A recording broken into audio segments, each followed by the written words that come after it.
56 YouTube ఛానల్కి స్వాగతం.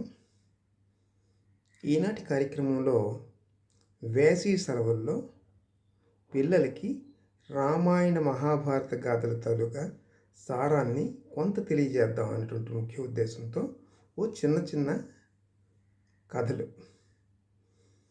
హృదయార్పత భావం లేకుండా కేవలం బాహ్యంగా నామస్మరణ చేస్తే ప్రయోజనం లేదు. అంటే ప్రేమతత్వంతో ప్రతిరోజు దేవుని ప్రార్థన చేయాలి. హృదయాన్ని దేవుడికి అర్పించాలి. హృదయార్పితం కాకుండా చేసినటువంటి బాహ్యంగా చేసినటువంటి నామస్మరణ దేనికి పనికిరాదు. దైవానికి సరైనటువంటి సంబంధాన్ని మనం పెట్టుకోవాలి. చూడండి, రావణుడు ప్రతిరోజు అనేక వేల శివాలయాలను ప్రదక్షిణం చేసి శివార్చన చేస్తాడు. రావణుడు శివభక్తుడు, కానీ ఏం ప్రయోజనం? తన హృదయానికి దైవానికి ఏమాత్రం సంబంధం లేకుండా పూజలు చేశాడు. కనుక అతడు రాక్షసుడిగానే నిలిచిపోయాడు.